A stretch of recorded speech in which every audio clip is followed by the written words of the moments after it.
Hello, everyone. Welcome to the Temple of Possibilities. I am Minister William, or Reverend Will if you wish, leading today's sermon of March 24th, 2024. And as always, we'll start with a moment of silence for prayer, meditation, or what have you.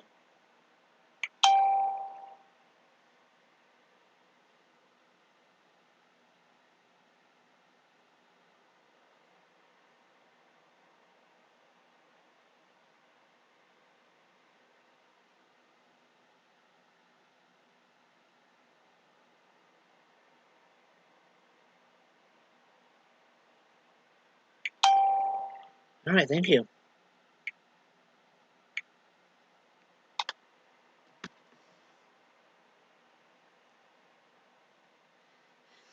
Today's sermon is called The Falcon and the Branch, and it was found on alltimeshortstories.com. Once a king received two magnificent peregrine falcons as a gift from one of his vassal states. They were the most beautiful birds he has ever seen. Though the falcons were quite young at the time, they were beautiful specimens groomed for keeping in his court specifically. The king called the head falconer and handed the two beautiful birds to be trained. The falconer trained the birds for months, but one day the falconer informed the king that one of the falcons was flying and soaring high in the sky while the other one has not moved from its branch since the day it had arrived. I've never come across a bird as stubborn as this before, the trainer complained to the king. He went on to describe how the creature ignored, refused, and stubbornly lashed out at his every attempt. May there be something wrong with this bird? It just won't fly, said the trainer. The falconer was one of the best in the land, and his talents widely lauded by all who knew him. So the king decided to give the trainer some more time to make the bird fly. Months passed, but the falcon never moved from the branch. The king summoned all healers, sorcerers, and other trainers from all over the land to make the falcon fly, but none of them could succeed, and the bird didn't move from its perch. One day, a farmer was passing by the palace and heard about the stubborn falcon who wouldn't fly. He thought that he would give it a try to make the bird fly. He tried everything. Having tried everything else, the king was desperate to make the bird fly, so he allowed the farmer to attempt to make the bird fly.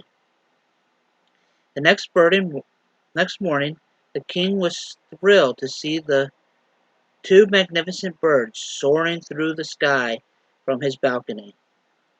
The king did not witness the feat himself, so he had the farmer brought to him to answer his questions. I would like to know your secret, the king said. Tell me, how did you achieve what my most highly trained, intuitive, and wise men could not? How did you get the falcon to fly? The farmer peered up from beneath his brow. It was actually quite simple, Your Highness. I just cut the branch on which the bird was perched. We were all made to fly, but sometimes we just sit on our branches, clinging to the things familiar to us and never attempting for a change. The possibilities in the world are endless, but most of it remains undiscovered because we never attempt to go beyond our comfort zone. We conform to the familiar, the comfortable, the mundane. We need to go outside our comfort zone, destroy the branch of fear we cling to, and free ourselves to the glory of flight.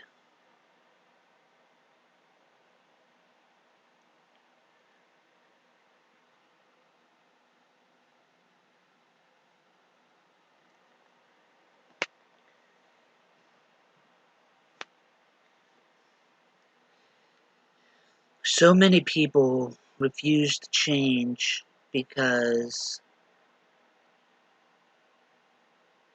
this is what they're used to. They're used to the world the way it is. That any thought to change and advance and make things better terrifies them. They refuse to move forward because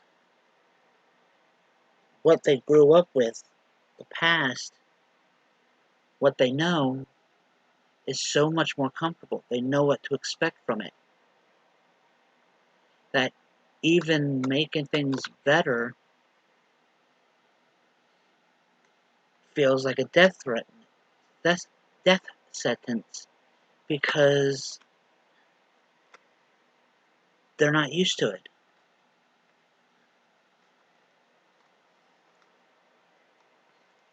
We all need to push out of our comfort zone. If we don't, nothing will change for the better. And for people who are thinking, well, it won't change for the worse either,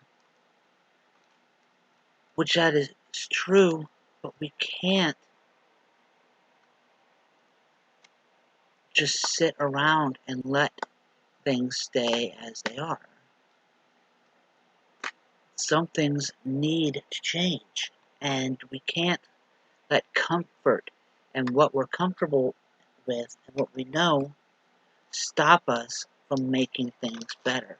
We can't let stop us from change that will make things better for everybody, us included. Change can be scary, but sometimes it is needed. As long as things stay the same, they will never get better. And it's worth the risk for a chance to make things better. Remember, everyone, when we all come together, the possibilities are endless. And I will see you next week. Try to push yourself out of your comfort zone and make changes for the better. I'll see you all next week.